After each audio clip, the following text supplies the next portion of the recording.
We're also in the middle of some presentations and discussions with the European Union on the post-Cotonou circumstance. So you would understand why it is that I am back and forth. I've been asked this morning just to speak very briefly on the Barbados Roots to Reach program and how that integrates blue economy into the overall circumstance. You can tell me if you're seeing my screen, please. Yes, and just we gotta remember you have 5 minutes. Sorry about that. Indeed, no Thank you. problem. Um, so the Roots to Reach program really represents the holistic and integrated approach from Barbados to the resilient development of the country. So it seeks to provide a response at the individual, the community, and the overall country level. It is founded on the principles of sustainable development and climate change resilience, and it represents a development model for Barbados over the next decade. If you take a diagrammatic approach, you're talking about literally moving from at the individual level, the roof of your dwelling structure. At the community level, perhaps you're talking about your community center or pavilion. And at the country level, you're talking about the topmost ridge of the country as the roof of the country, as it were. And if you take that integrated water resources approach and you follow a droplet from the roof to the reef and beyond, then you are covering all of the different issues that we're talking about. What it really represents is an opportunity to operationalize what is in our physical development plan. And that physical development plan, or PDP, provides the vision for sustainable growth and development in the country, and it provides that framework to facilitate and guide public and private sector investment. In Barbados, as in many other countries in the region, we are essentially countries of water and land because our exclusive economic zone is some 424 times the size of the terrestrial space. And what we are seeking to do is to ensure that we're integrating the blue economy, including the work that we're doing now relative to our marine spatial plan, to inform the overall PDP. And then the Roofs to Reefs program provides that investment vehicle to move the process forward. I don't have the time to cover all of the other areas that we could, but to say that key for us is the fact that Barbados is developed early relative to many of the other Caribbean SIDS. We're densely populated.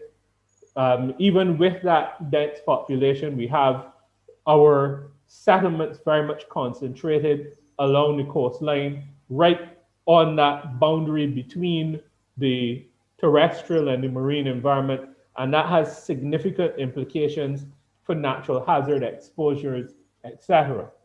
And so the Roofs to Reefs program seeks to do a number of different things to make low and middle income homes more resilient, to increase freshwater storage and water use, and in that respect, to address the issue of saline intrusion, talking about reducing carbon emissions, decreasing land-based sources of marine pollution, to be more sustainable in our use of our land and our marine space, to make our critical infrastructure more climate resilient, and to restore coral reef ecosystem services and other marine and aquatic ecosystem services, especially along the west and the south coast of the island. And so what happens then is that you have the entire country with the physical development plan as that guiding structure, and the Roofs to Reefs program providing that umbrella coverage, which then identifies key activity sectors. And these are shelter, waste, water, energy, land use, and ecosystems. And you will see that in many instances, they're either covered within the marine space or they interact directly with the marine space. And so what the Roofs to Reefs program does is to provide that overarching framework that addresses all of these issues, including blue economy issues, in a very holistic manner. So you're looking at, as I said, shelter, and these relate then to specific sustainable development goals.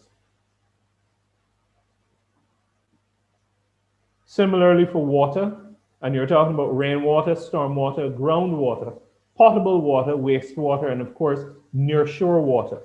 And again, you're dealing with specific SDG goals. In the area of energy, again, specific SDG goals, and to specifically relate that to the blue economy and the marine sphere, we are right now looking at the possibilities for the production of energy from wind and from other sources offshore as well as onshore, to build on the work that Barbados has done for many, many decades with respect to solar. Waste, of course, has that direct impact on the marine environment, both from the perspective of sewage and the work that we're doing there, moving to tertiary and wastewater reuse, as well as solid waste and dealing with garbage, issues relating to what can enter the marine environment, and our integrated solid waste management program, inclusive of our recycling activities, to seek to reduce the amount of garbage that's entering into the marine environment. And just specifically to say in that respect, since 2009, we have been able to divert 70% of our waste away from landfilling and towards other reuse activities. And so we are landfilling significantly less than we used to. We're now landfilling at pre-1994 levels again. And we also have a critical program that is geared towards ensuring that we reduce incidences of marine litter and land-based sources of pollution entering into the marine environment. Of course, we have that focus on land use. And in land use, we're talking about terrestrial agriculture, including pesticide use. We're talking about greening or approaches there, as well as utilization of marine resources.